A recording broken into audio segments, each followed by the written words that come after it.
informarles que ante eso he decretado el estado de sitio en todo el territorio nacional. He informado al honorable Congreso. Nuestro país vive horas difíciles que muestran la culminación de un largo proceso de deterioro.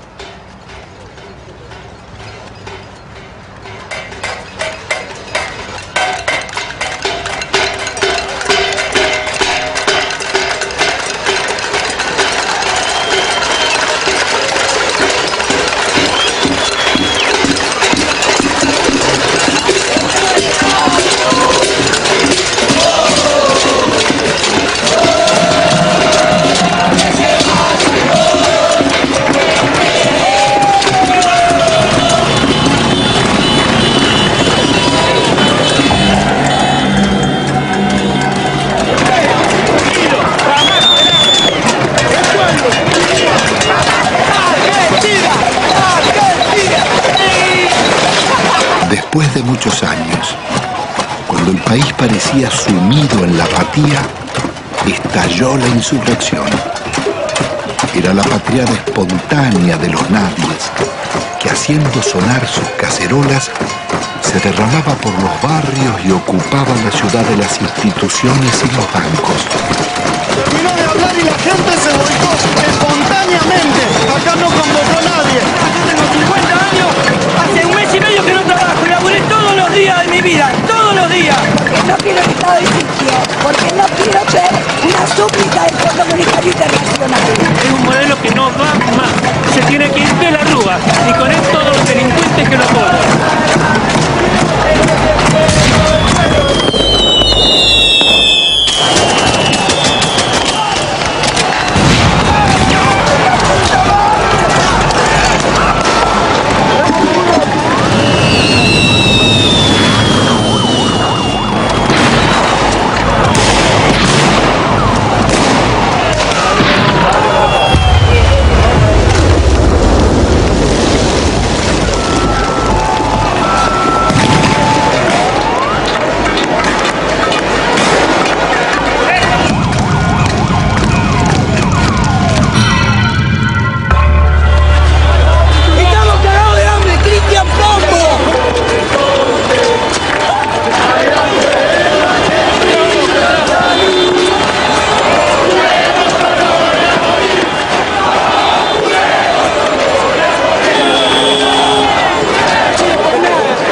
pueblo no se va. Son trabajadores, amas de casa, empleados, jubilados y estudiantes, herederos de aquellos que por décadas habían desafiado dictaduras y persecuciones, soportado ajustes y en democracia traicionados. ¿Qué había pasado en la Argentina? ¿Cómo era posible que en una tierra tan rica se sufriera tanta hambre? El país había sido devastado por un nuevo tipo de agresión, ejecutada en paz y democracia. Una violencia cotidiana y silenciosa dejaba más víctimas sociales, más emigrados y muertos que los del terrorismo de Estado y la guerra de Malvinas.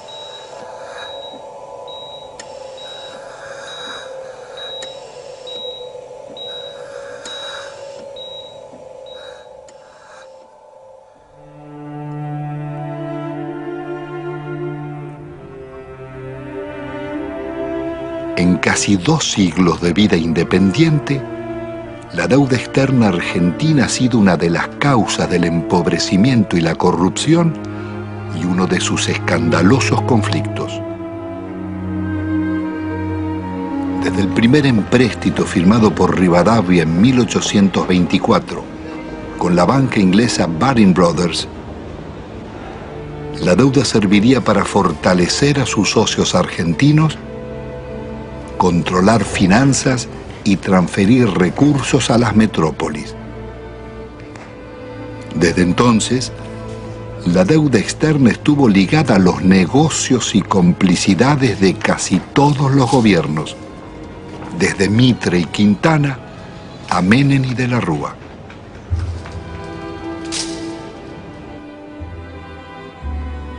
La política del endeudamiento fue gestando en la Argentina generaciones de tecnócratas y funcionarios más dispuestos a servir a bancos y corporaciones internacionales que a defender su país. Moldeados en Harvard o Chicago, Oxford o Buenos Aires, sus retratos decoran las galerías oficiales. Allí están colgados desde lobistas del siglo XIX, como Manuel García y Belaustegui, hasta los últimos directores de la banca pública, Pedro Pou, Macarrone y Colombo. Administradores de una deuda que había nacido en los años 70 con la dictadura militar. Hemos dado vuelta una hoja del intervencionismo estatizante y agobiante de la actividad. La deuda contemporánea se inicia en forma ilegítima con la dictadura militar. A pesar de que la justicia demostrara su origen fraudulento, la presión del establishment pudo más. Desde entonces, serviría para condicionar gobiernos y enajenar el patrimonio público. Es todo un símbolo que en el Salón de los Acuerdos luzca una estatuilla de Canning, regalada por el gobierno de Su Majestad en 1857, por el honorable reconocimiento de la deuda.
La alianza entre los bancos extranjeros y las corporaciones será el nuevo poder en la Argentina.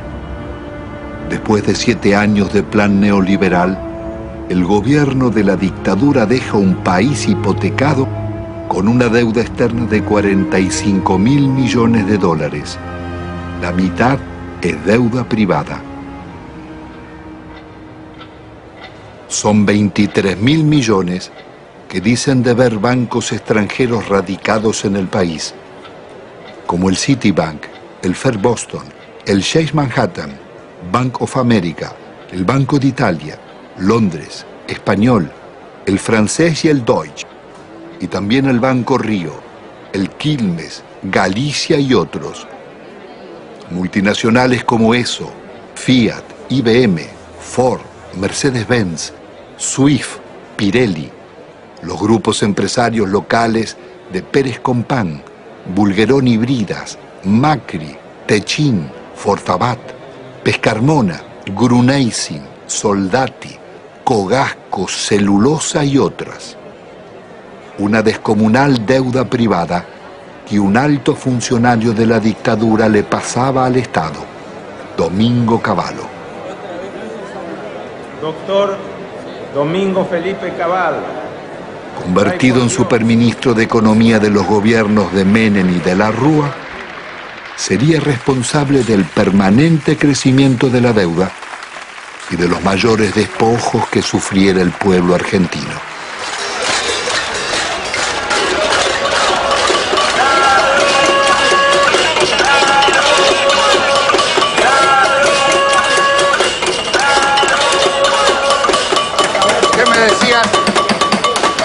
La policía defiende a los ladrones, Pino Solano.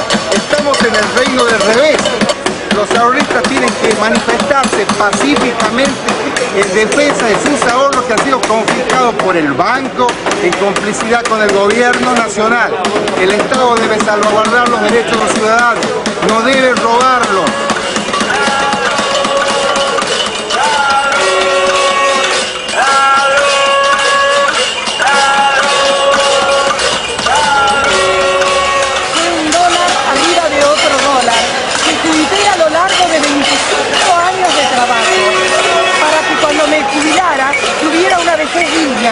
Cosa que el gobierno no me da. ¿Por qué no nos tratan los bancos como tratan a sus ahorristas en el exterior? Y yo los puse en bancos privados, porque desconfiaba de los bancos nuestros, porque ya me agarraron en el 89. Pero evidentemente soy una estúpida. Entonces, ¿qué necesitan? ¿Una bomba? Yo no soy de poner bombas, pero al menos me desahogo con la cacerola. Esta cacerola le hizo puré a mis hijos para que cada vez que la vea sepa que si me roban porque ellos son unos sinvergüenzas, pero yo luché por mis derechos. Yo soy el decano de los canijitas de Avellaneda, 65 años vendiendo diario y todos mis ahorros están en el Citibank. ¿Por qué no me lo devuelven? El gerente me dijo que me lo iban a devolver. Mentira, mentira y mentira. Y todos mis ahorros del sacrificio de mi vida los tengo ahí. Hay una deuda externa en la que los bancos le deben a la Argentina. Es una deuda inversa, en cierto modo, porque las casas matrices tienen que hacerse cargo de los depósitos bancarios. Eso está en la jurisprudencia argentina desde 1971, en el famoso caso Swift-Deltec, en donde se resolvió que la casa matriz era responsable por las deudas de sus filiales. Y es una estafa que el Estado tenga que hacerse cargo de las deudas del sector privado. ¿Y el caso de nuestra deuda externa? La deuda está plagada de ilegitimidades. Primeramente hay una ilegitimidad de fondo. Es ilegítimo pagarle a los bancos cuando hay 18 millones de pobres y 9 millones de indigentes. Hay una prioridad humana en esto. Segundo, hay usura.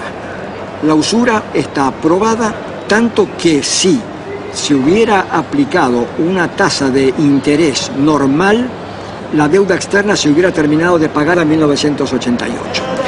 ¿Pero cómo fue la estafa? Hubo préstamos de las casas matrices a las filiales que eran movimientos intracompañía, que esos préstamos eran considerados deuda externa, cuando en realidad eran movimientos dentro de la misma empresa.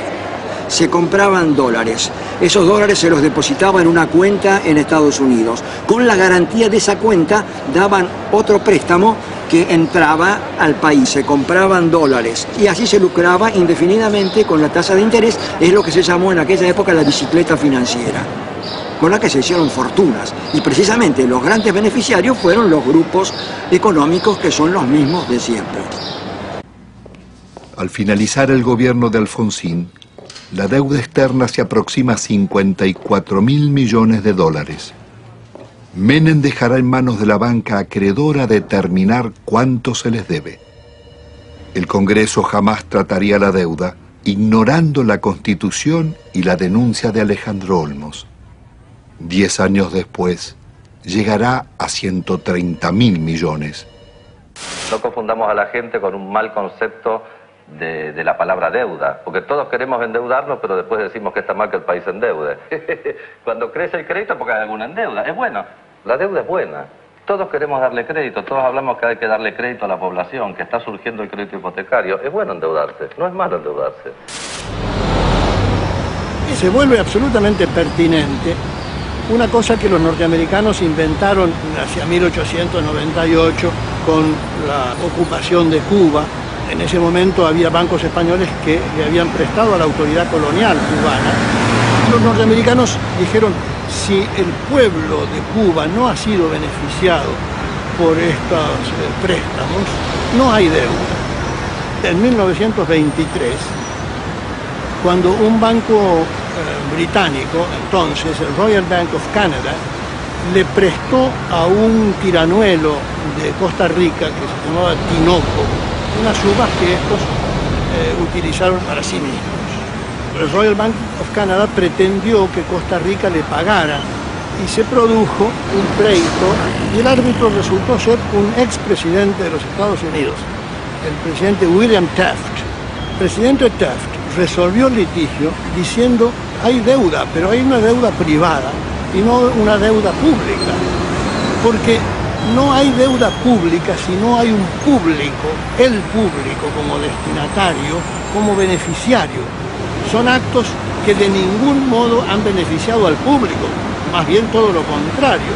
Han hecho que la persona que compra en un supermercado y paga el IVA resulte el quien paga finalmente estas deudas privadas de grandes empresas, de grandes compañías o de gente en todo caso muy rica.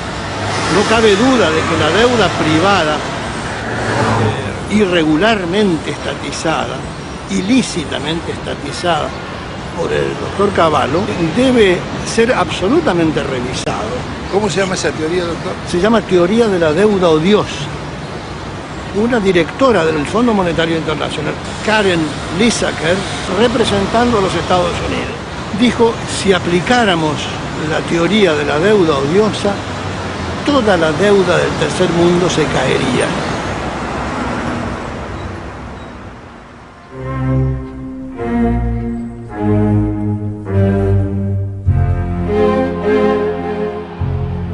La democracia retorna de la mano del radical Raúl Alfonsín con un discurso socialdemócrata.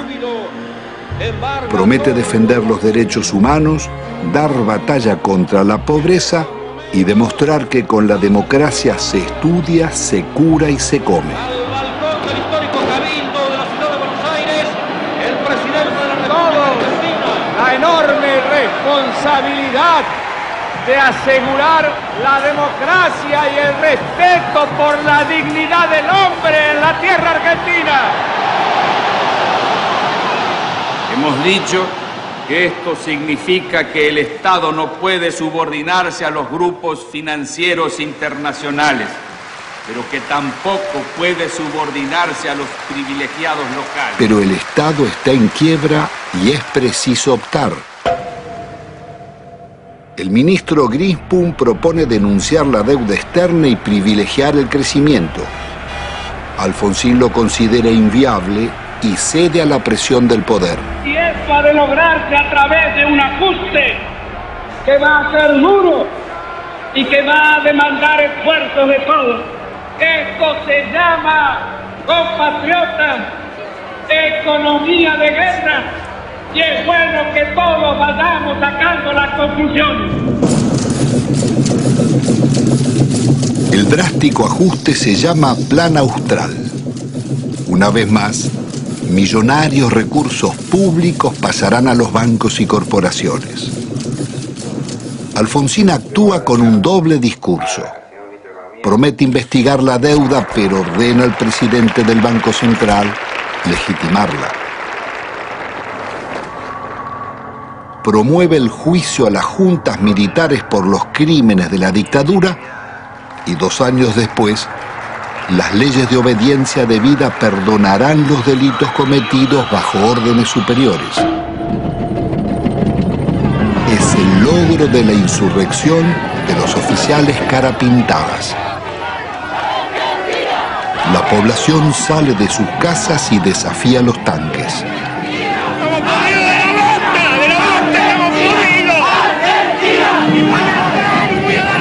Alfonsín absolverá a los golpistas. Compatriotas, felices Pascuas. Los hombres amotinados han depuesto su actitud. Algunos de ellos, héroes de la guerra de las Malvinas, que tomaron esta posición equivocada. La derrota electoral del radicalismo acelera la crisis. Un golpe del mercado desata la hiperinflación y se producen saqueos en los supermercados. He resuelto resignar el cargo de presidente de la nación argentina con el que el pueblo me honrara desde el 10 de diciembre. Alfonsín debe renunciar 6 meses antes de finalizar su mandato.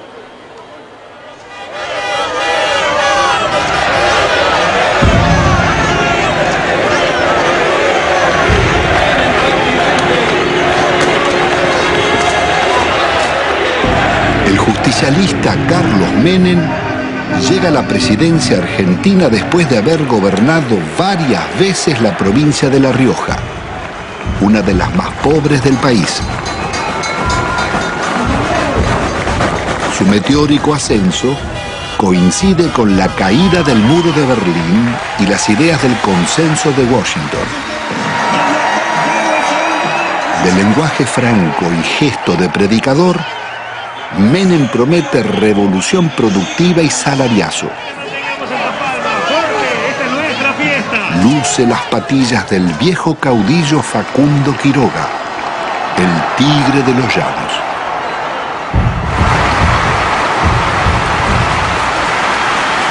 Argentino por argentino de pie, por los niños pobres que tienen hambre, por los niños ricos que tienen tristeza, por los hermanos sin trabajo, por los hogares sin techo, por las mesas sin pan, por nuestra patria.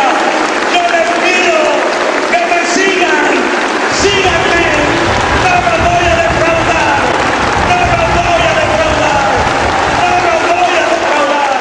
Ante la mirada de Dios y ante el testimonio de la historia, yo quiero proclamar: Argentina, levántate y anda.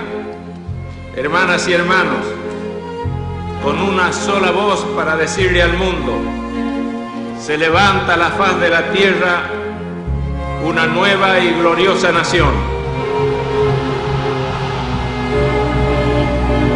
Son los tiempos del supuesto fin de la historia. El discurso único de la globalización y las democracias neoliberales en América Latina.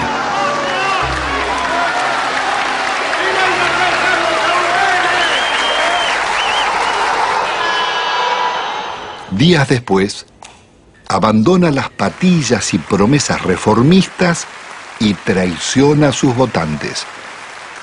El programa de gobierno será el de la minoría liberal conservadora que lidera el ex golpista Álvaro Alzogaray. Hoy todo cambió y una nueva relación ha comenzado. También una nueva forma de vivir y de pensar. Aunque todos parezcamos los mismos, un cambio decisivo y fundamental se ha instalado entre nosotros. Y es un hecho de justicia histórica que este cambio lo realice un presidente justicialista, cerrando así el ciclo que comenzó hace 40 años. Jamás nadie como Menem había osado llevar la traición como bandera, ni ejecutar con tanto cinismo acciones contra la nación. El travestismo del nuevo jefe va a pulverizar medio siglo de resistencias populares. Impone la ideología de la derrota frente al modelo global.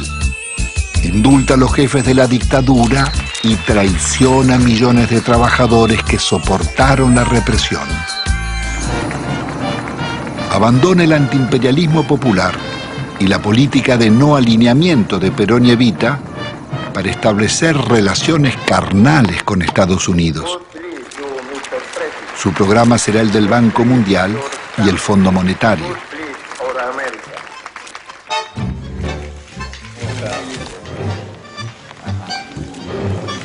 Pero la traición no fue solo la de Menem. Buena parte de la dirigencia político-sindical tiró por la borda una vida de resistencias. Muchos se sentaron en la mesa del arreglo y optaron por indemnizaciones. Otros se convirtieron en socios del millonario festín de las privatizaciones.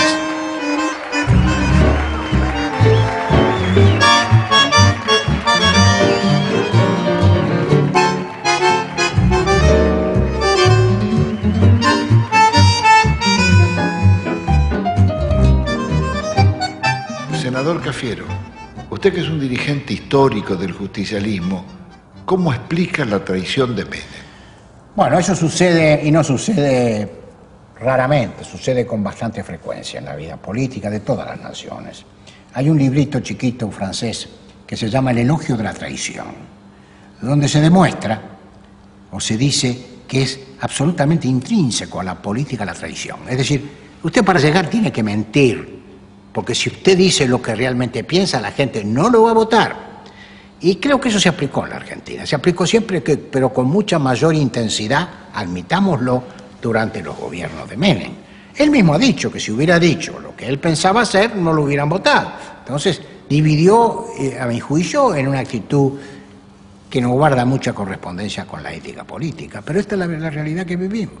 Después cambiaron ciertos parámetros internacionales, y bueno, y el modelo se fue agotando. ¿Cómo interpreta usted la existencia de una real mafiocracia? Poder económico, los bancos y la clase política. En eso, Pino, no quiero abrir un juicio, diría yo, absoluto.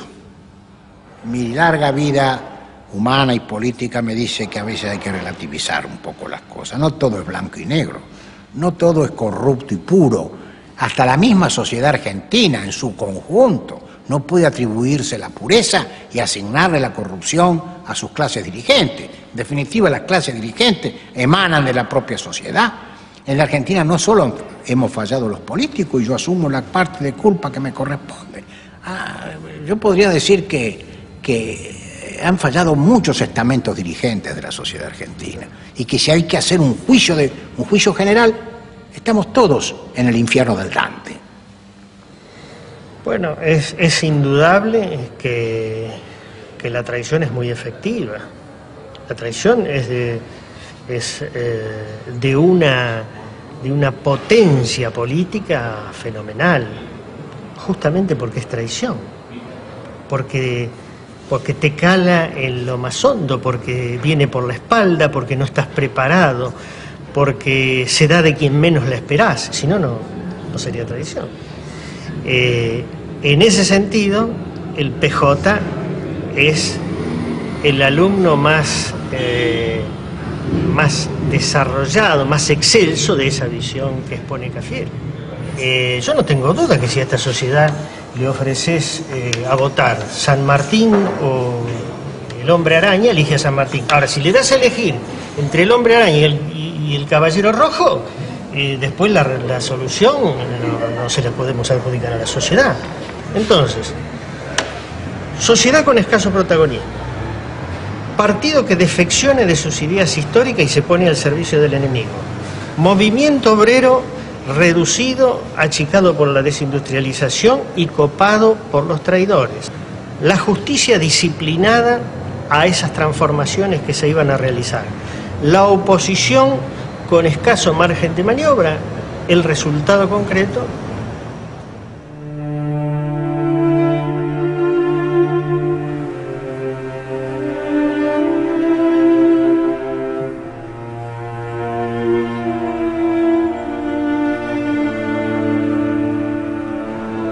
El modelo neoliberal de Menem sería inseparable de la degradación republicana y la corrupción. Su plan político requiere una Corte Suprema de Justicia y tribunales federales adictos, más la delegación de poderes especiales por parte del Parlamento. Al mes de haber asumido, consigue su ley de leyes, la reforma del Estado, que le abre las puertas a las privatizaciones. El Senado de la Nación trata hoy una ley trascendente para el país, que por primera vez va a atacar en forma frontal las deficiencias estructurales que tiene el Estado Nacional en su conjunto y a través también de sus empresas públicas. Nuestro reconocimiento en nombre del presidente de la República Argentina, porque con este proyecto en su ejecución iniciamos la revolución productiva.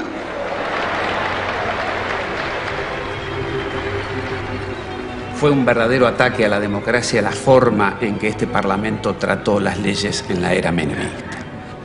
Le otorgó al Poder Ejecutivo facultades extraordinarias, poderes omnímodos, la suma del poder público. Y las delegaciones le posibilitaban al Poder Ejecutivo privatizar todas las empresas del Estado, sin inventario, sin balance, sin certificar si realmente la explotación de las empresas arrojaban ganancias o arrojaban pérdidas. Significó ni más ni menos que la votación, un verdadero apoyo al saqueo de los bienes del Estado. ¿Y quiénes la votaron? La votaron los justicialistas, la honorable complacencia radical, lo tengo muy presente, al Chacho Jarolaski ordenando a muchos de sus legisladores que se retiraran del recinto para que el justicialismo pudiera aprobar estas leyes. Pocas veces se van a dar tantos factores para que una minoría tome el poder sin tirar una bomba, como lo hicieron, sin disparar un solo tiro. Esto surge claramente en la participación de Álvaro Sogaray en el tema de la ley de reforma del Estado. El instrumento que le está dando el poder a Menem, un poder absoluto, dictatorial, un poder que no tenía Videla, que no tuvo Videla. Se lo estaba diciendo a todos al Sogaray. Le decía a los propios justicialistas que estaban participando de un capítulo extraordinario. Por primera vez iban a tener el poder, no importa si los votos eran del pueblo o votos peronistas, ese poder lo iban a tener los mismos que proscribieron, los mismos que fusilaron, los que masacraron. Eso es lo que estaba diciendo Álvaro Sogaray. ¿Hasta dónde? Es un límite. ¿Qué cosas eran capaces de hacer? Bueno, esto y más. Es más, siguieron haciéndolo. Porque acá hubo denuncias sobre la privatización de YPF. Hubo denuncias. El diputado Luis Adi dijo que en el Senado habían pagado una coima de $8 millones. Después se corrigió, en la misma sesión. De los 130 diputados presentes, 114 votaron por la afirmativa. Bien por la negativa, una abstención.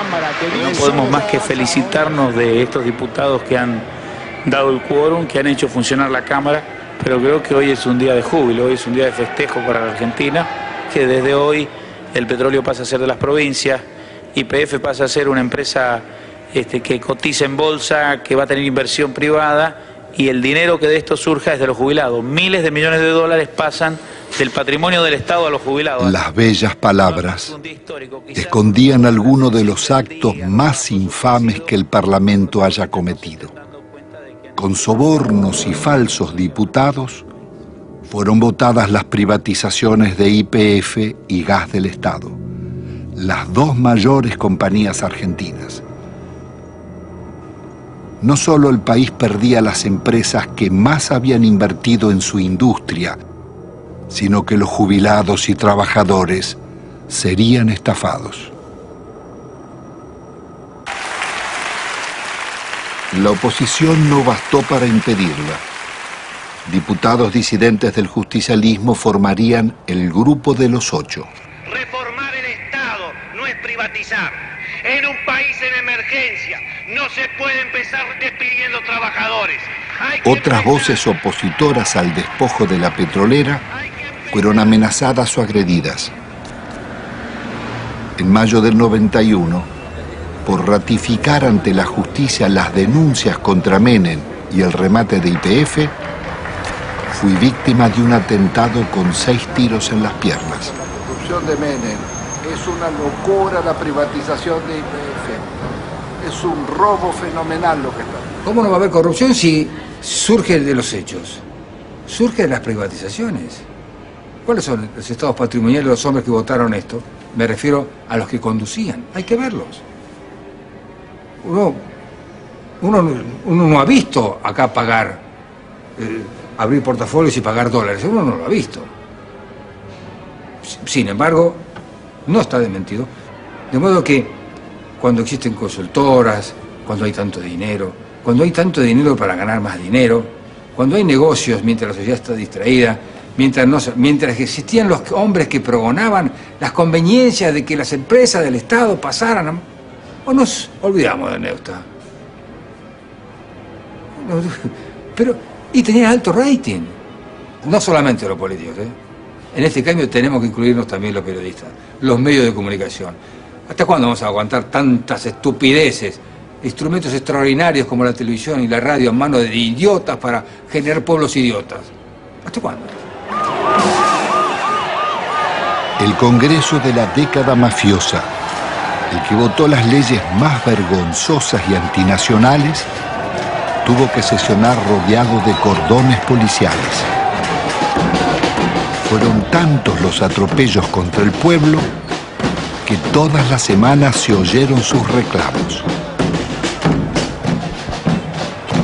Llegaban jubilados, maestros, empleados estatales, estudiantes, obreros y desocupados de todos los gremios.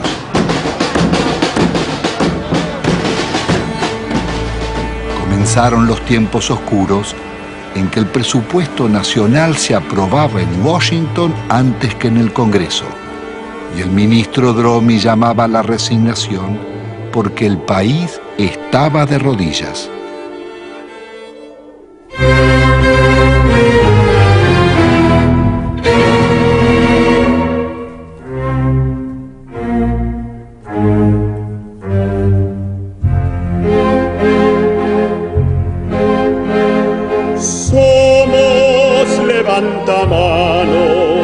Obsecuentes, comedidos, votamos con ojos cerrados lo que nos manda el partido.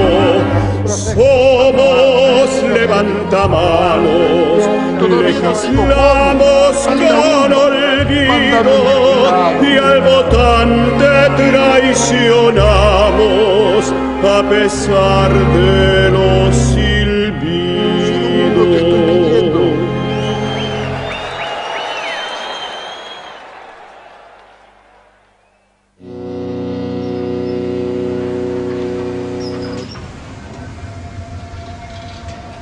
El instrumento concebido para consolidar el modelo es el plan de convertibilidad. Abre las importaciones e impone por ley una mentira. Un peso vale $1. Logra detener la inflación, pero deja indefensa la industria nacional.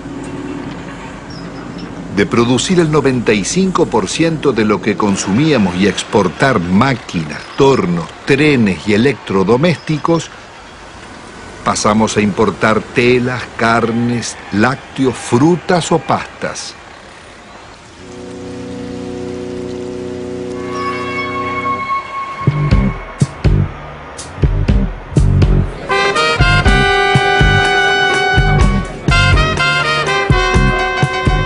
país se dolariza. Todo podía pagarse en pesos o en dólares. Pero con inflación cero, las tarjetas de créditos y los bancos cobraban intereses usurarios del 50% anual, cuando en Estados Unidos y Europa eran del 7%. La fiesta del dólar a un peso impidió competir a comerciantes y empresarios llevándolos a la quiebra. Desaparecerían miles de industrias y talleres, textil, metalúrgica, autopartista, manufacturas domésticas y muchas otras.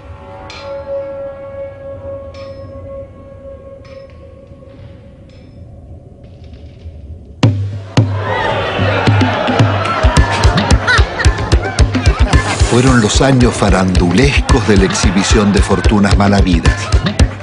Tenemos que tratar de no robar por lo menos 2 años. Es lícito la coima, es lícito apropiarse de lo ajeno. Y si alguien tiene que meter la mano en la lata, la ponga despacito, chiquitito, que no se vea. La vida se privatiza y se amuralla. Nace el país de los custodios y los countries, el de los ricos y famosos. ¿Usted es peronista? Siempre. El pizza con champán.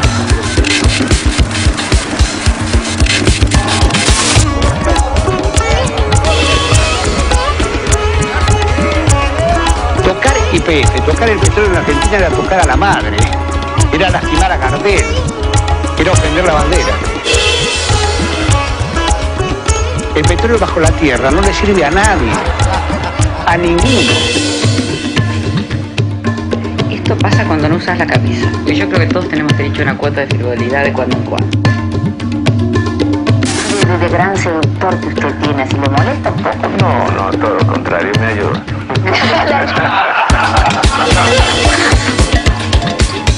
Perdón, mi amor, porque realmente hace calor acá, ¿eh? Qué guapo que es, cómo mejoran la estética los políticos, ¿eh?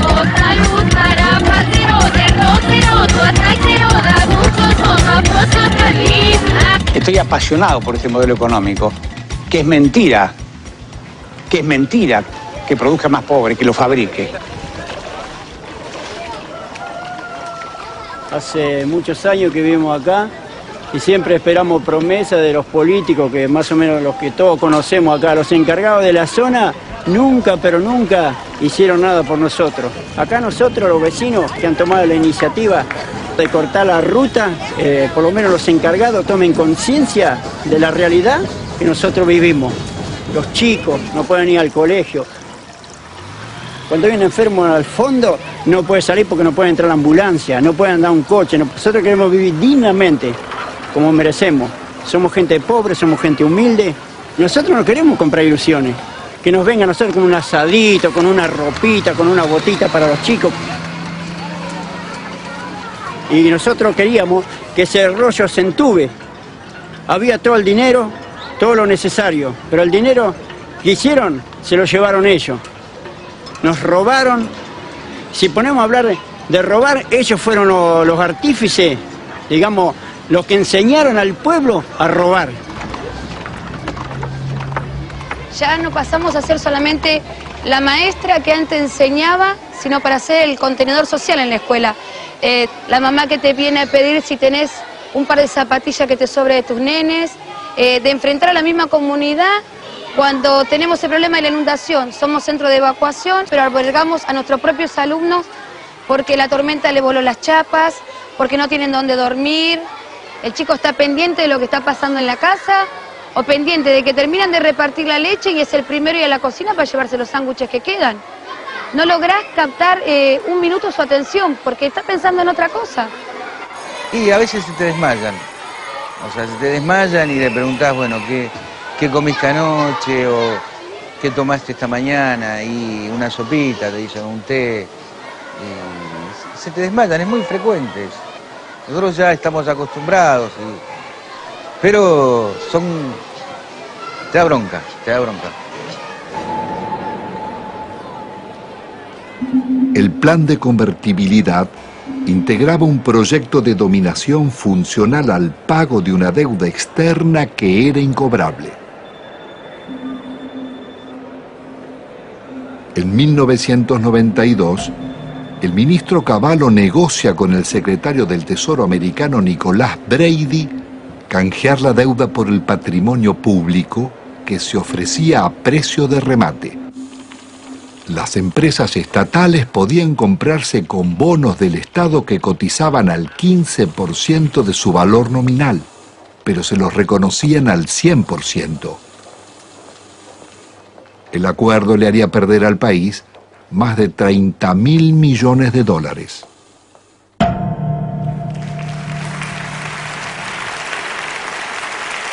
El gobierno de la Nación Argentina cumplimenta esta noche 7 cabalísticas privatizaciones, 7 sectores estratégicos del quehacer nacional. Encaramos las privatizaciones de la televisión, de los teléfonos, de instalar el sistema del peaje, de instalar la concesión vial o la concesión ferroviaria, también de privatizar las radios y de incorporar, por supuesto, la privatización de la empresa estatal de la aeronavegación. Nosotros hemos ideado un decálogo que dentro de unos días se conocerá, que es el decálogo menemista de la reforma del Estado. El mandamiento 1 son palabras de Menem, él no lo conoce aún. El mandamiento 1 está extraído de sus muchos discursos, dice así: nada de lo que deba ser estatal permanecerá en manos del Estado.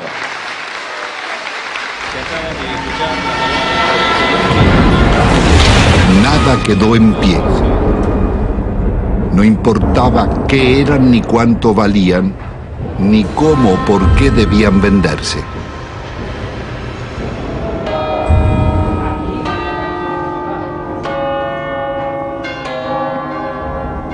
Más allá de los siglos y los métodos, las concesiones de bienes del Estado serían continuidad de las viejas explotaciones coloniales. Antes fue el oro y la plata de Potosí.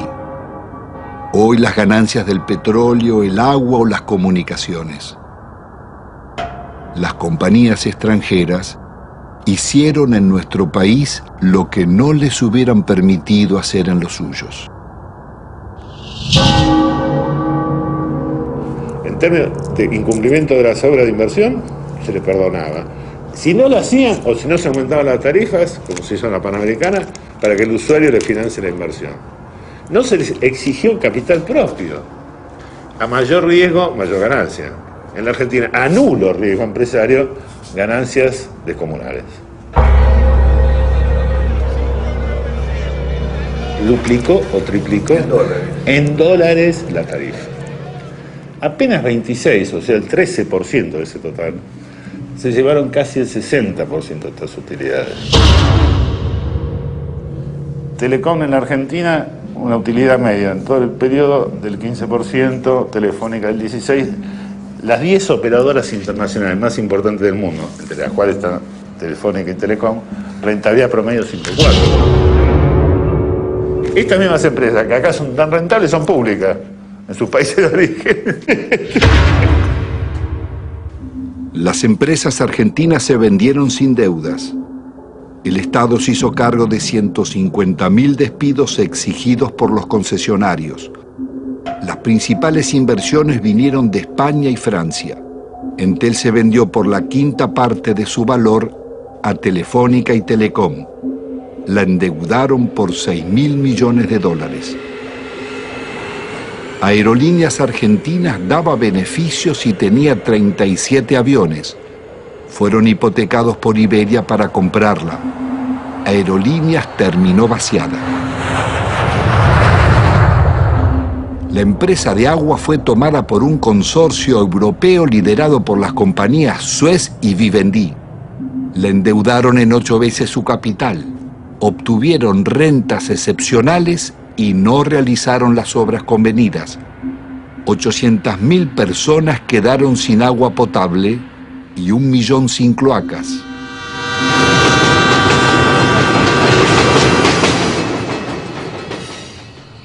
Quizás no exista en la historia nacional un vaciamiento igual al de los ferrocarriles. Fue el mayor golpe que sufrieron las economías regionales. Miles de familias tuvieron que emigrar. Había 36.000 kilómetros de vías solo quedan 8.000. 95.000 puestos de trabajo, quedan 15.000. Después de una década, el Estado paga más subsidios que antes y debe al Banco Mundial 700 millones de dólares prestados para pagar despidos, más otros 700 millones de intereses por haber suprimido 80.000 puestos de trabajo.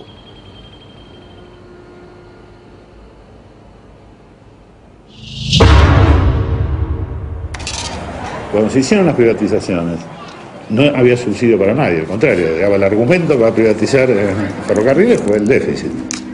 Hoy están subsidiados hidrovías, los ferrocarriles, los concesionarios viales. La magnitud de subsidio recibido por las rutas nacionales fueron 1.100 millones de dólares. Y dejaron de pagar 980 millones de dólares de canon. O sea, se robaron 2.000 millones de dólares. Deben pagar un canon por el uso económico de un bien público nuestro como sociedad. Ninguno pagó el canon. ¿Quién no pagó? Ninguno, ni los concesionarios viales, ni el Correo, ni Unequian.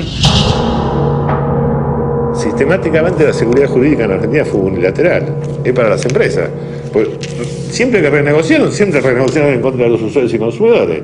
¿Cuál es la razón para que siga funcionando semejante impunidad? La política. Y los negocios políticos y los acuerdos políticos. Las privatizaciones se hicieron a la medida de las corporaciones. La patria contratista financió todas las campañas electorales, todos los gobiernos, todos los golpes de Estado y realizaron todas las obras públicas.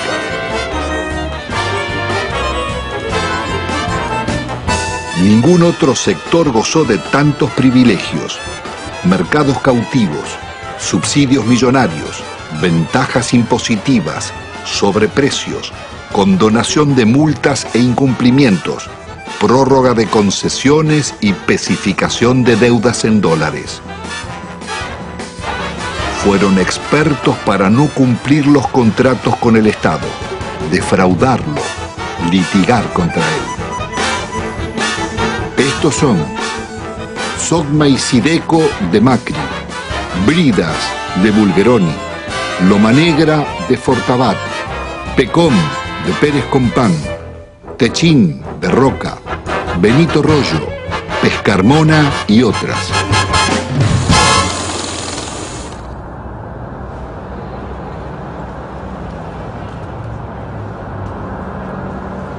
La desocupación estalló como una epidemia contagiando la sociedad entera. Cientos de colas de desocupados se multiplicaron por todo el país. El desempleo pasaría del 11 a más del 20% y otro tanto de subempleo. ¿Cuál es la situación de los trabajadores? Han perdido buena parte de su salario, han perdido protección social, han perdido casi todo el derecho al despido, han perdido casi la protección contra los accidentes y las enfermedades. Más de la mitad de los trabajadores están en negro teniendo en cuenta estas condiciones. Se ha llegado prácticamente a la desprotección más absoluta propia de los países más atrasados de la Tierra. Hay terror a resistir, hay terror al despido, hay terror a que mañana no tenga ninguna posibilidad de tener algo. Por eso se admite la rebaja salarial, por eso se admite el empeoramiento de las condiciones de trabajo, por eso se admite trabajar en condiciones de insalubridad. Se admite todo porque hoy perder el trabajo significa la nada, significa engrosar el ejército de mendigos, el ejército de aquellos que están fuera del sistema. Es terrible porque la situación lleva a depresiones. En el país latinoamericano que tuvo los más avanzados derechos sociales, decenas de miles de necesitados acuden a la iglesia de San Cayetano, patrono del trabajo, pidiendo ayuda. Gracias al Señor nuestro Dios.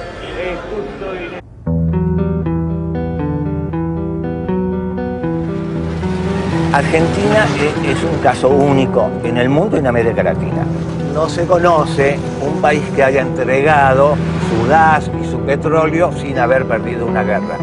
Hay que pensar que fue una verdadera traición al país de una clase dirigente. México, Brasil y Venezuela no privatizaron en absoluto su petróleo. Félix, ¿por qué fue una salvajada la venta de YPF? Fue una salvajada por el papel que tenía YPF dentro del país y en el concierto de las petroleras del mundo. Uno tiene que recordar que cuando Mosconi constituyó la primera empresa estatal del mundo, YPF, se tomó el concepto de que el petróleo es un bien estratégico y la venta de los combustibles un servicio público de interés nacional. Cuando subía el precio internacional, YPF mantenía bajos precios en función de sus costos y no del precio internacional.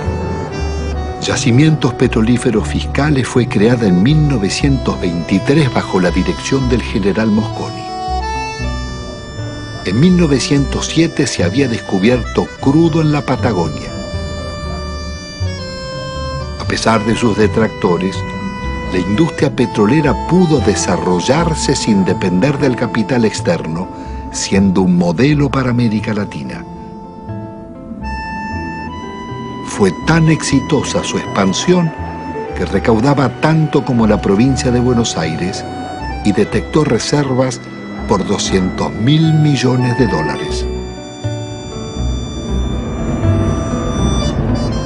Fue una salvajada por la cantidad de ilícitos que cometieron para privatizarla.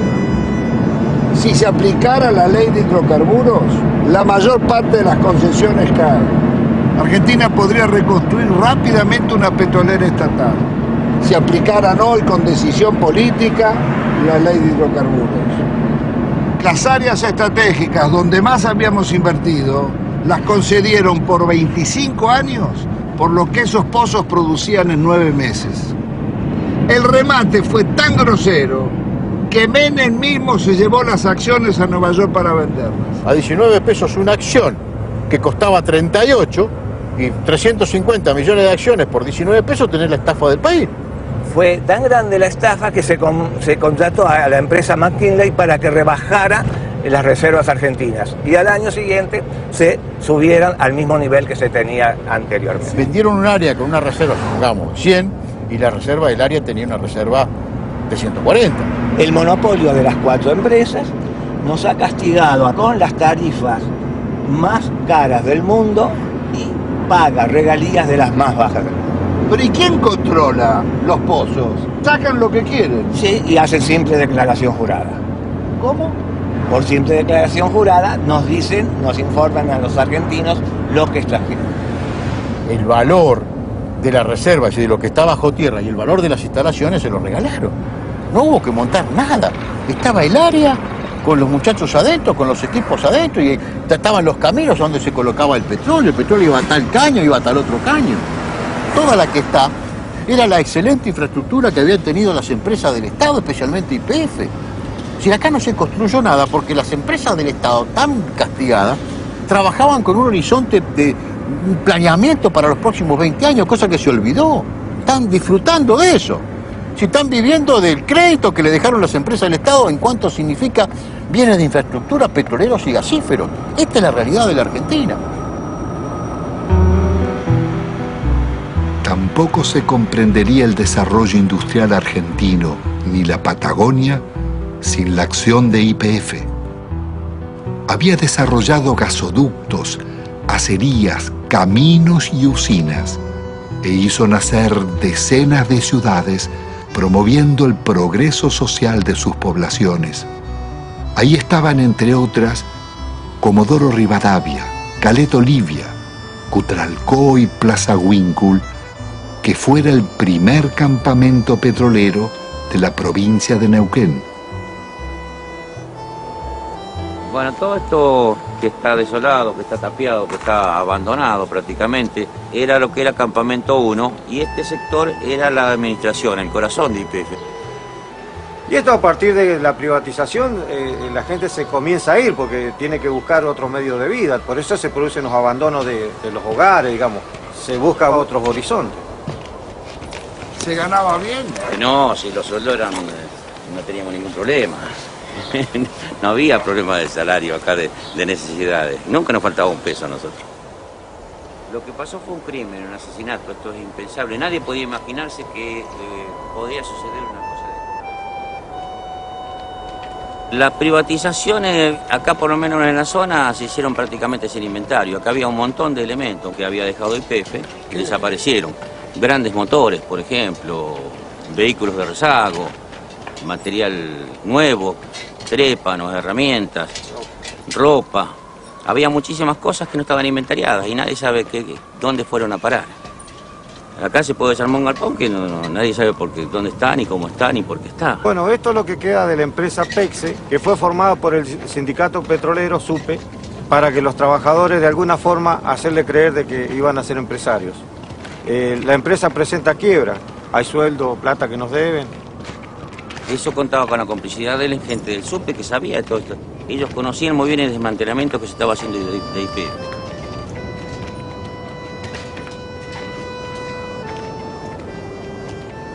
Si la gente agarraba 40, 50 mil dólares y aunque lo echaran de la empresa y le hacían por ahí hacer un curso de repostero, de computadora, de cualquier cosa, durante un año donde le estaban pagando. Entonces la gente por ahí aceptó la privatización y aceptó el despido, sin pelear. Porque claro, tenía la plata en el bolsillo. Lo que pasa es que esa plata después se la fue gastando. Se compraron vehículos, se ampliaron casas, se pusieron kioscos, negocios. Mucho desocupado. Muchísimo desocupado. Nosotros podemos hablar de 5.000, 7.000 desocupados o más. No hay censo. No hay censo serio que nos diga hay tantos desocupados. Pero sabemos que son miles los desocupados. Sabemos que somos miles los que estamos subocupados y que vivimos a medias. Pero los desocupados no solo fueron los de YPF. A ellos se sumaron otros miles de las industrias y comercios que cerraban. Años después, en el invierno del 96, Utralcó protagonizaría una pueblada. Nos estamos cagando de hambre nosotros. Le damos el gas, le damos el petróleo, le damos la electricidad y nos pagan así. Agotados sus reclamos por trabajo, miles de desocupados se instalaron en la carretera nacional durante días y noches, soportando 10 grados bajo cero y resistiendo las cargas de la gendarmería.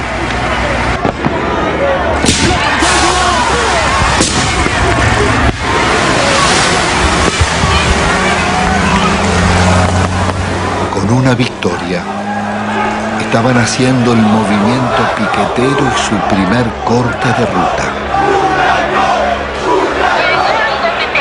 Me retiro del lugar y las fuerzas que vinieron conmigo también. La juez ordenaba el retiro de la gendarmería. ¡El pueblo ganó! ¡El pueblo! ¡El pueblo ganó!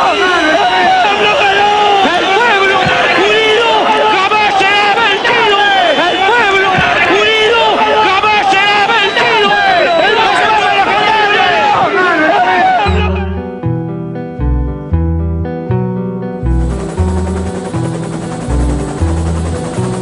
La del Estado era un orgullo de todos los argentinos y era una de las 2 o 3 empresas que en el mundo eran tomadas como modelo. ¿Por qué, Gustavo? Porque tenía un manejo de desarrollo gasífero en un país muy especial, con los yacimientos muy lejos, que era prácticamente un relojito. Entonces la copiaban los europeos y la copiaban incluso alguna empresa norteamericana. Y además porque en 50 años de trabajo había incorporado 5 millones de argentinos a disfrutar del gas natural. Y en 90 años anteriores que estaban las compañías británicas, solamente había 300.000 argentinos con un gas importado muy caro. Petrobras había tasado a gas del Estado en 25.000 millones de dólares. Nosotros, con la tasación de consultores internacionales, la vendimos en 2.500 millones de dólares. 10 veces menos. 10 veces menos. 10 veces menos. La acción depredadora de Repsol en la región fue tan grande que la comunidad mapuche llevó sus denuncias a los organismos internacionales. Bueno, acá nos encontramos en el lugar donde un integrante de la comunidad construyó su vivienda y que bueno, no la pudo habitar porque cuando hizo el pozo de agua para sacar agua se encontró que no tenía agua, no había agua pura, sino que lo que encontró fue gasolina. Este es el caño que puso mi papá en el año 95, supuestamente para sacar agua, para el consumo y para para sembrar algo. Y ahora ustedes van a ver qué fue lo que sacó.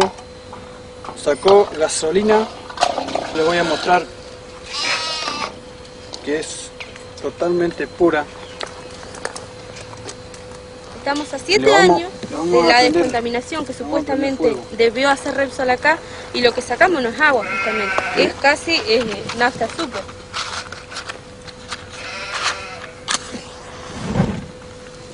Ahí está.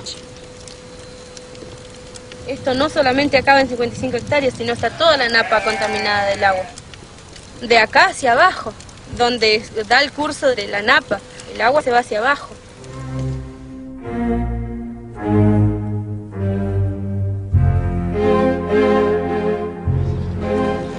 Carlos Menem pacta con Alfonsín su reelección a cambio de una reforma constitucional donde se incluyen nuevos estatutos y un tercer senador por la minoría que favorece al radicalismo. El Pacto de Olivos o Pacto del Bipartidismo se realiza sin consulta ni debate, de espaldas a la ciudadanía para garantizar la continuidad del modelo. La reforma viene a legitimar a Menem, que ha promulgado más de 300 decretos leyes, 10 veces más que en toda la historia nacional.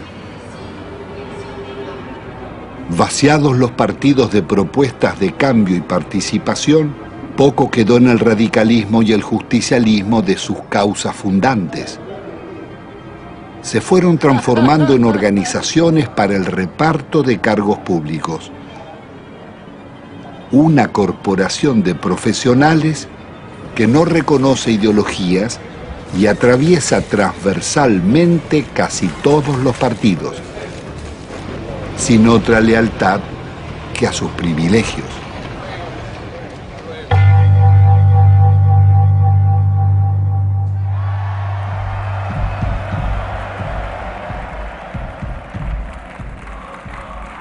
De la otrora poderosa Confederación General del Trabajo, solo queda el eco de antiguas multitudes. Su asociación fervorosa con Menem terminaría vaciando los gremios de trabajadores.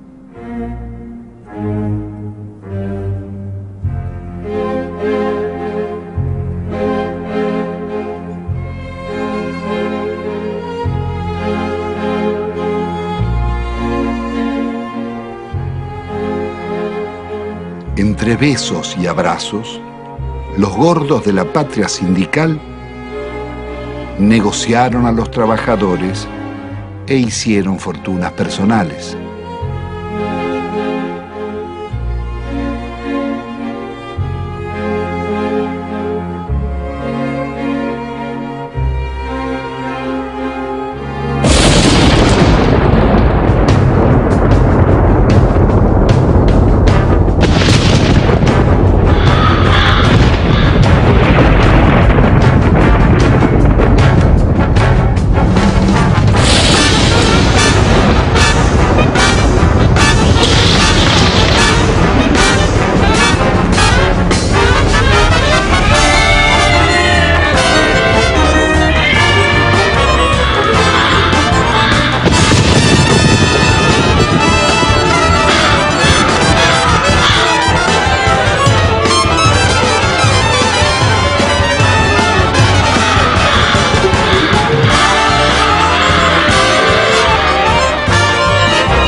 La sociedad argentina le reprocha haber sido parte imprescindible de un pacto mafioso de impunidad que se consolidó en nuestro país en la década del 90.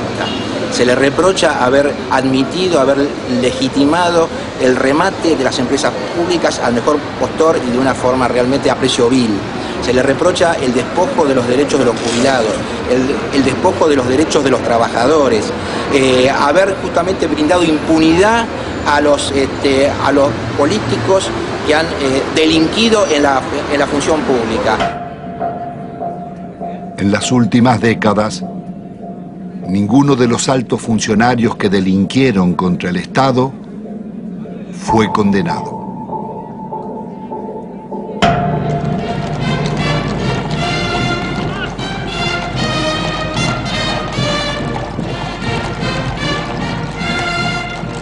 Al amparo de una justicia dicta, la asociación espuria entre la corporación político-sindical y el poder económico-financiero consolidará la mafiocracia. Desempeñar con lealtad y patriotismo el cargo. Señores, menuda tarea es la de conducir la marcha de un país, sobre todo en los tiempos difíciles y complejos del mundo actual, cuando términos como patria, bien común, moralidad, respeto al otro y amistad social se encuentran en baja o desmonetizados.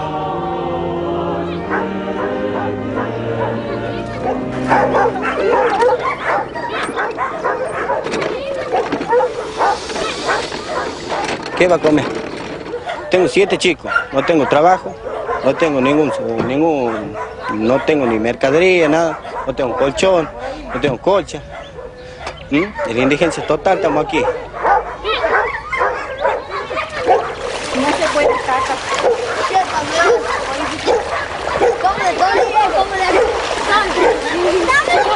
Así ya cayendo de las casillas.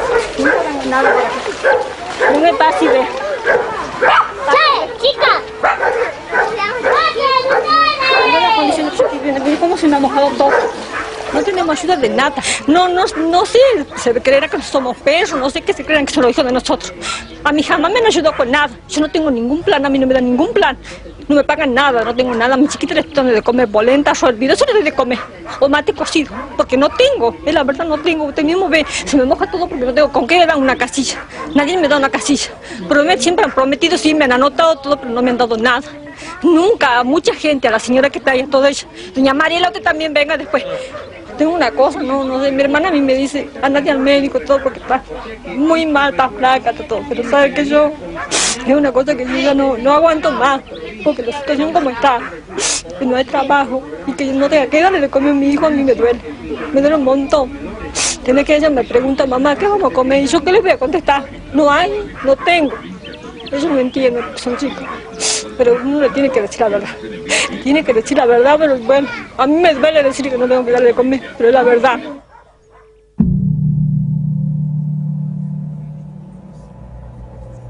La mafiocracia une empresarios con políticos y magistrados, traficantes con funcionarios, sindicalistas y comunicadores. Fueron tan hondas las complicidades como hipócrita su accionar. Sí, yo presidí la comisión de lavado de dinero que mostró de qué manera todo el dinero negro proveniente de narcotráfico, corrupción y evasión era sacado de Argentina. Iba por empresas máscaras, básicamente constituidas en Uruguay, por eso el sistema uruguayo era de alguna manera el brazo ejecutor de la salida, de ahí una banca de corresponsalía en Estados Unidos o en Suiza. Sí, nosotros investigamos al Citibank, investigamos al Credit Suisse, al Dresdner Bank, al JP Morgan. Es decir, ellos tenían en Argentina el centro de sus operaciones sucias, a través del Citibank, el Banco República y el Federal Bank de Monet. Llegó a manejar el 60% de los medios de comunicación social de la Argentina. Además, de los medios de comunicación, por ejemplo, canales por cable, Telefe, Azul Televisión, Radio Continental, Editorial Atlántida, torneos de competencias y distintos canales por cable del interior, Cablevisión, además de ser el controlante del paquete accionario de Telefónica de Argentina. Así que no solamente eran los medios de comunicación, sino las telecomunicaciones en Argentina. Obviamente con una fuerte llegada al poder político y sobre todo a la Suprema Corte. Recordemos el famoso fallo de la Suprema Corte para habilitar el rebalanceo de tarifas telefónicas que benefició a Telecom y a Telefónica de la competencia internacional. Y que sospechosamente en esta investigación que realizamos en Estados Unidos, uno de los miembros de la Corte, el primo hermano del abogado de Moneta, terminó con un depósito de $800.000 hecho en el Citibank de Nueva York. ¿En cuánto se calcula el vaciamiento o el giro por las comisiones de las privatizaciones? Entre 5.000 y 10.000 millones de dólares. ¿Y quiénes son los responsables? Hay 3 personajes centrales, Cavallo, Menem y Cohen. Es decir, en el periodo de los últimos 10 años. Y un banco lavador, el Banco General de Negocios. Ahora, también detectamos nosotros coimas pagadas al gobierno de Alfonsín, básicamente al Banco Central de la República Argentina, por parte del BCCI, un banco lavador de narcotráfico que después financió el 80% de la campaña de Menem. Queda clara la complicidad entre la clase política, el narcotráfico y finalmente la política también de exacción. El saqueo de fondos públicos a través de retornos y sobreprecios fue norma en las contrataciones del Estado. Se calcula que más de un 20% de la inversión pública se diluyó en comisiones. El ministro Manzano, aludiendo al presidente, diría: robo para la corona.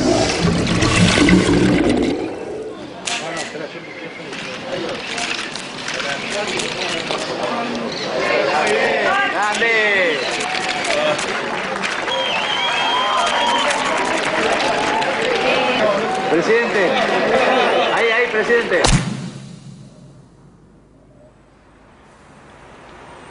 Uno de los mayores focos de corrupción fue el PAMI, Obra Social de los Jubilados. La oscura trama delictiva de contrataciones con empresas pertenecientes a funcionarios sobrevivió varios gobiernos.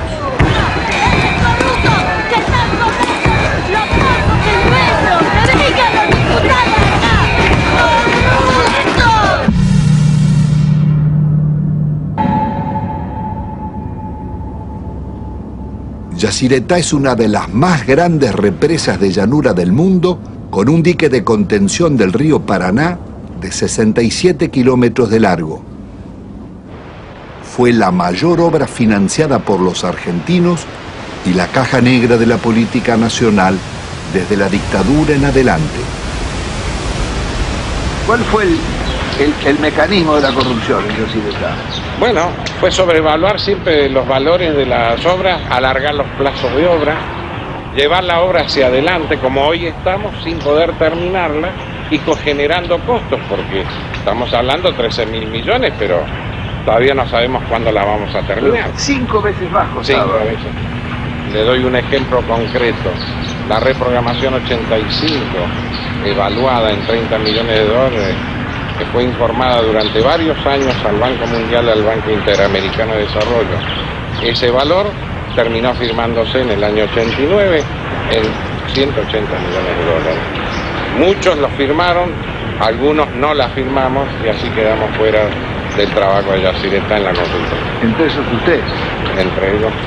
¿Quién estaba era un señor Carretoni. Sí. Fue el que manejó toda la campaña de Alfonsín en su momento y de Angelos en el otro. Convencional constituyente también. Convencional constituyente en el 94. El señor Carretoni, que era el dueño de la consultora líder del Grupo Argentino. Suegro del director general de la constructora. ¿De quién? Repítemelo. El señor Carretoni, suegro del ingeniero Rizzo. Es decir, que el jefe de la consultora que debía controlar costos, terminación, calidad técnica de las obras, era el suegro del constructor. Exactamente, eso.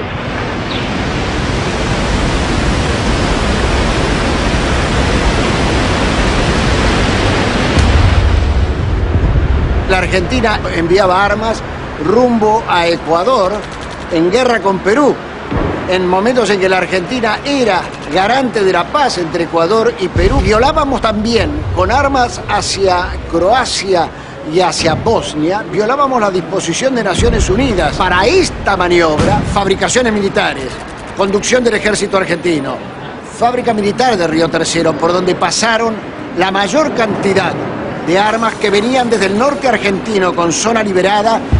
¿Qué se hizo?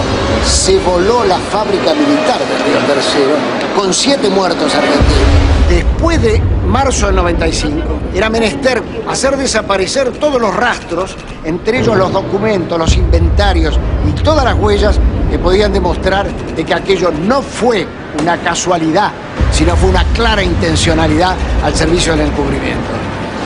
¿Quiénes componían esa banda para la asociación ilícita? Califican como jefe de la asociación ilícita a un expresidente de la República, Carlos Saúl Menem. La lista no es aquí terminante, ¿no? Hay muchos más, pero hay también algunas circunstancias como estas. Los suicidios, muertes accidentales. Se cae un helicóptero enfrente al hipódromo argentino en el campo de polo, donde muere uno de los hombres claves. El general Juan Carlos Andreoli. Se suicida con mano invertida el capitán Estrada, hombre que ha formado parte de las bandas del terror en los tiempos horrorosos en la República Argentina. En este cuadro, lo que hoy falta investigar es dónde está la plata que se robaron. Carlos Menem, su cuñado Emir Yoma, Cavallo y otros involucrados en la causa del contrabando de armas serían arrestados. Pero la Corte Suprema los dejaría en libertad. El delito impregnó la diligencia en todos sus niveles. Ministros, jueces y altos funcionarios fueron llevados a la justicia por causas de corrupción, como los justicialistas Alberto Coan, Gerardo Sofovich, Víctor Alderete, Matilde Menéndez, María Julia Alzogaray, Carlos Grosso, Claudia Bello, Triaca, Dadone, Grisanti, Amira y Emir Yoma, Vico y Espadone, los funcionarios radicales Del Conte, Mazorín y muchos otros, y los candidatos presidenciales Angelós y Masachesi. Me pongo al frente de lo que hace a combatir la corrupción. Las anteriores amenazas se referían a una causa por exportaciones de oro, donde se generaron aparentemente créditos fiscales ficticios. Si no querés que te arruinemos en el trabajo y la vida, deja de romper las pelotas, me corta en el brazo. Durante los años de Menem, las mafias se desarrollaron bajo la complacencia del gobierno y seguirían actuando después. Su accionar dejó decenas de secuestros extorsivos, asesinatos, robo de vehículos, muertes dudosas o por gatillo fácil, falsos accidentes y suicidios nunca esclarecidos.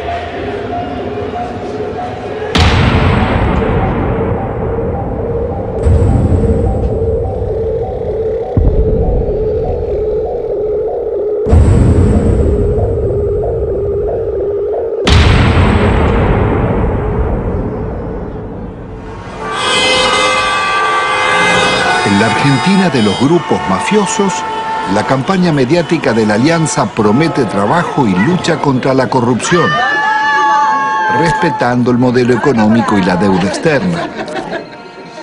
Integrada por el Partido Radical y el Frente de Centroizquierda Frepaso, propone investigar a funcionarios, pero sin tocar la macrocorrupción de las privatizaciones ni el despojo financiero del país. Fernando de la Rúa y Carlos Álvarez derrotan al candidato justicialista Eduardo Duhalde. El nuevo gobierno continuará con las políticas recesivas del Fondo Monetario. ¡De la Rúa! ¡Arriba de la Rúa! Una vez más, el mandato de la ciudadanía será traicionado. Rebaja de salarios públicos y aumento de impuestos.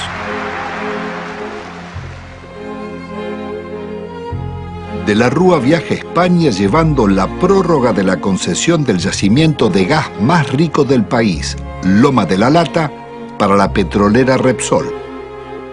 Una riqueza de 50.000 millones de dólares que es entregada, violando la ley, por solo 300 millones.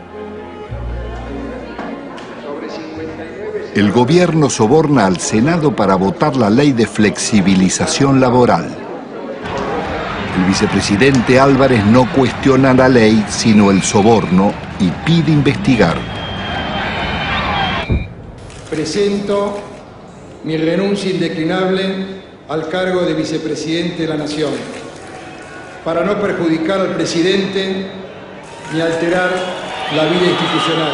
Álvarez abandona a sus votantes y promueve el regreso de Cavallo. Ungido superministro, renegocia la deuda externa. La operación llamada Megacanje es otra gran estafa que le costará al país 55.000 millones de dólares.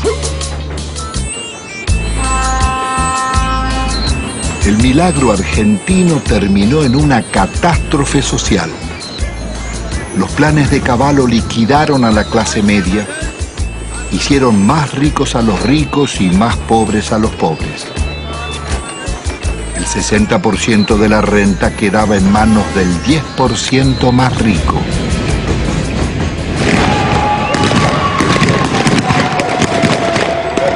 Está padeciendo la gente tiene hambre, somos guerrilleros, mira la hambre que tenemos. De la Rúa opta por la represión. 2 jóvenes desocupados son asesinados en Corrientes al desalojar un puente. Otros 3 piqueteros baleados en Salta y Jujuy. Jamás un presidente constitucional había dejado tantos muertos en tan poco tiempo.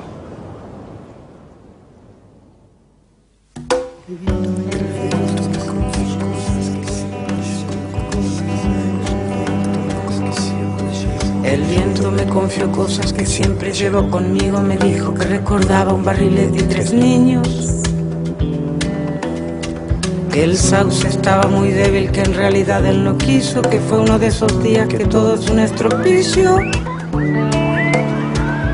Iba cargado de culpa y seguía confesando. En su lomo de distancia no cabalgaba ni un pájaro. Era un fantasma ese viento, un alma en pena penando, y en ese telar de angustias tejió sus babas el diablo.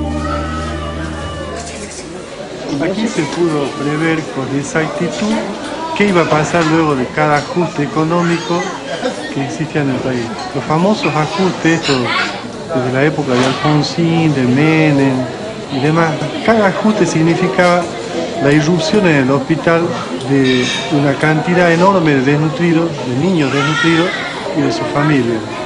Entonces era como decirse uno a otro, mira, esperemos, todos 3 meses hay que preparar cama. Venía una cantidad impresionante de chicos desnutridos. Hasta que nos hartamos y en el año 82 salimos a la calle e hicimos un gran movimiento que salió en todos los diarios y que interesó a todo el país. Pero la política siguió, la política del ajuste. Cada ajuste era una puñalada en el corazón para un médico que venía aquí, porque sabía que después de ese ajuste, 3, 4, 5, 6 meses más, los chicos que nacían en ese periodo no iban a comer. Entonces íbamos a tener esta cantidad de chicos y de ahí nació este documento que nosotros hicimos hace poco que dice: otros toman las decisiones, nosotros lo vemos morir. Pero resulta que cuando nosotros empezamos a leer, traducíamos bibliografías del inglés. Entonces nosotros veíamos cómo se solucionaba, cómo le arreglábamos los líquidos, cómo le arreglábamos las sales, cómo le arreglábamos las proteínas. Y después ya, viendo que cada vez era más y que nos sobrepasaba, empezamos a leer otras cosas. Hasta llegamos a leer un libro argentino, Juan P. Garrahan, no sé si le suena. Dice: la desnutrición no es una enfermedad socioeconómica y cultural que se soluciona poniendo a trabajar a todos los factores de la nación.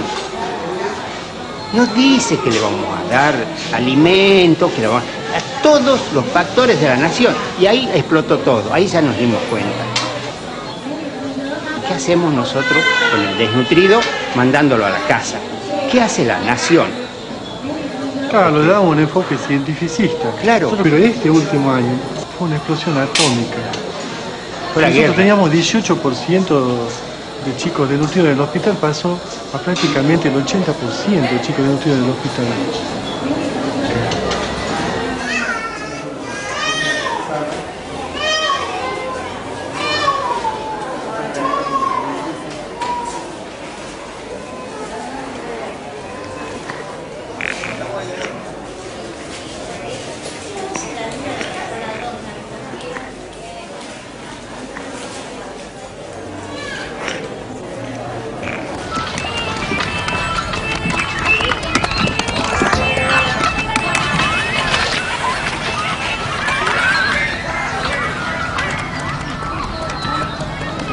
ustedes ven un basural, los niños sin padre, una chica de 14, 15 años embarazada, ningún padre, un montón de los hijos de nadie, donde comen un día sí, un día no. Y yo le digo a esa chica que tiene 14, 15 años, mira, dale a tu nene para que la diarrea, pollito, polenta, lechecita, agua limpita. Y bueno, eso es una falta a la ética, eso es una crueldad inconcebible. ¿Cómo le voy a decir si ella está comiendo de la basura? Los chicos viven de la basura. Estos son sobrevivientes de la tercera generación de desnutridos, o de la segunda generación, los que están dando a luz estos chicos. Porque cuando se produce el fenómeno mueren muchos chicos. Los que logran sobrevivir, sobreviven con baja estatura, con menos fuerza, con menor capacidad intelectual, pero no por eso dejan de ser personas. No por eso deja de tener sentimientos.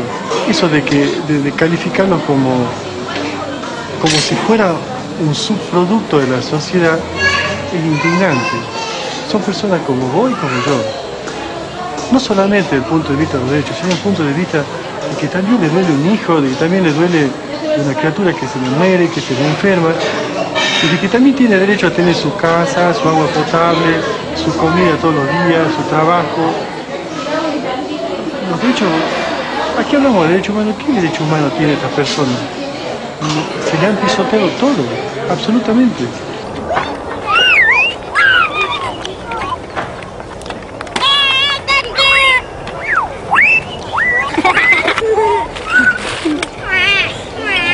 La idea que yo percibo es de que algún sector de la sociedad se está queriendo deshacer de estas personas.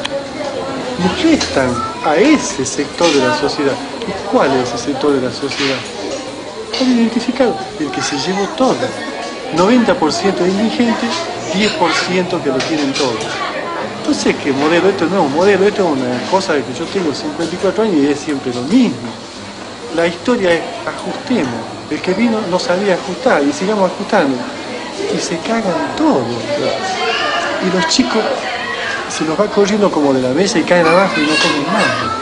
Lo que no se quiere ver del país, que es la gente que nace, vive y muere sin documentos, sin estar registrada, la otra Argentina, la oculta, con los que están incluidos y los excluidos. Porque con los excluidos ya no nos interesa ni rescatarlo, que no se reproduzcan, ponerle glue, esterilizarlo, sacarlo de circulación. Todavía nadie se animó a decir no mostrarlo.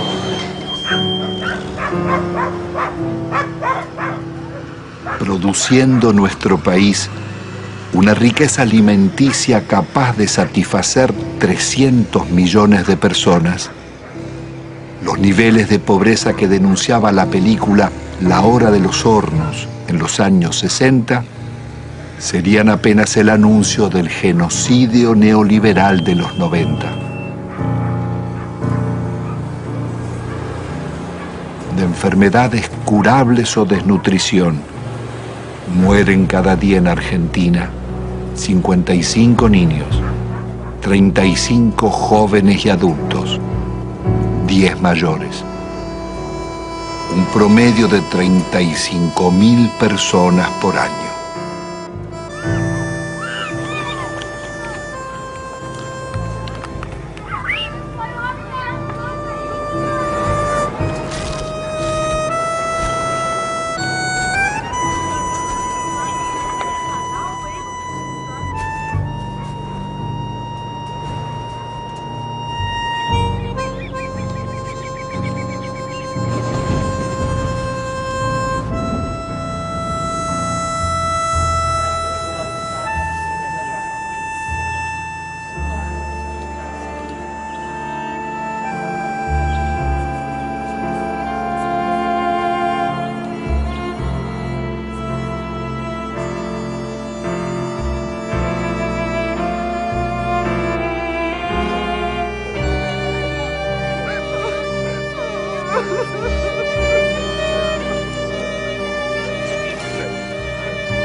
el país era presentado al mundo como el modelo a seguir.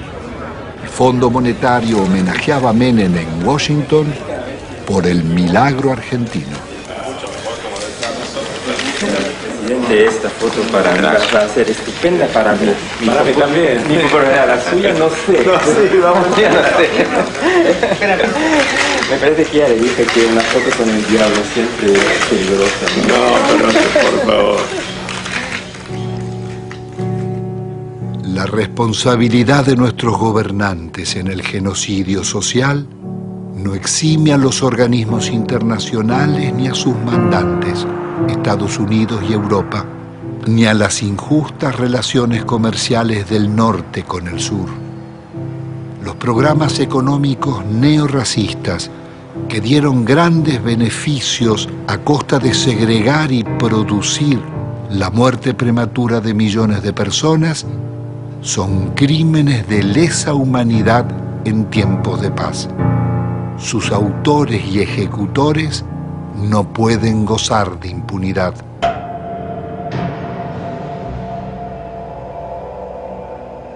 Después de un cuarto de siglo, el balance económico es devastador. La deuda estatal y privada pasó de 7.800 a cerca de 170.000 millones de dólares, pero se ha pagado en concepto de servicios casi otro tanto, y 150.000 millones se han fugado al exterior. Argentina ha perdido otros 150.000 millones por los subsidios agrícolas en Europa y Estados Unidos. Desde 1999, el crecimiento será cero y el país marcha hacia la devaluación y la cesación de pagos.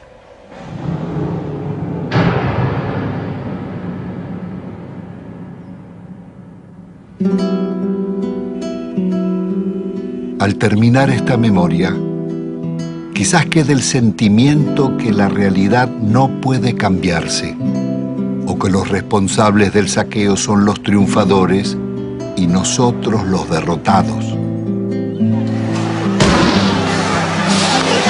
Pero la realidad fue distinta. Ni la dictadura, ni Menem, ni de la Rúa consolidaron sus proyectos,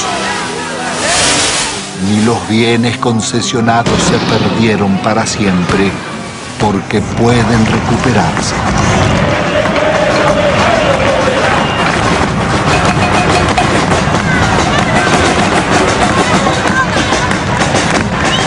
El modelo neoliberal terminó en una hecatombe. Sus responsables no pudieron vender todo lo que deseaban, ni los mayores bancos públicos, ni los grandes astilleros Río Santiago, ni las usinas termonucleares, ni Yacyretá, Salto Grande o EPEC.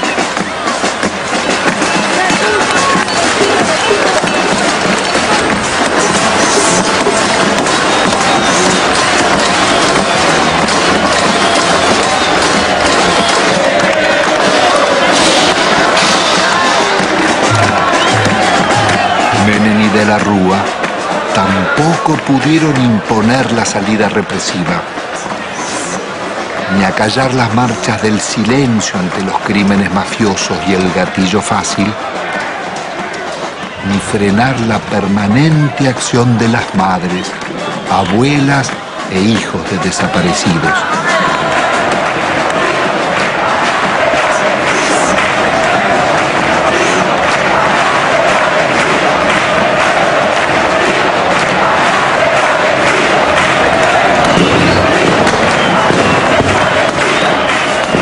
Se los impidió otra historia, la de miles de luchas y movilizaciones de resistencia del movimiento social desarrollado durante la década. Organizaciones territoriales, piqueteros, comedores y asambleas barriales, ocupaciones de tierras y asentamientos, la Gran Marcha Federal y cientos de otras marchas y paros nacionales.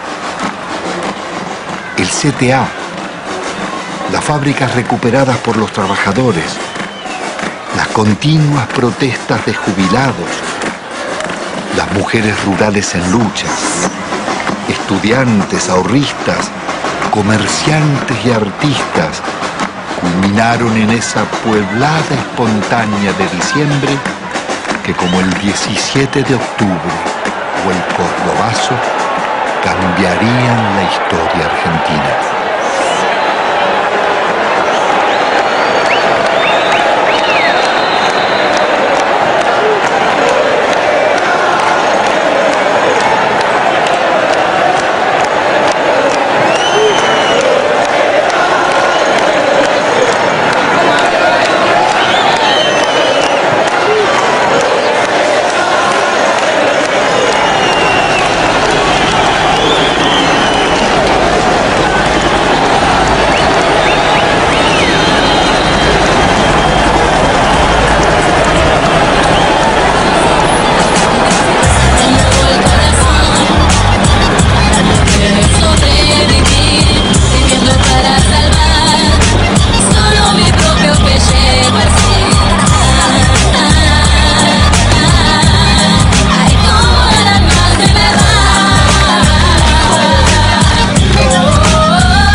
Lo que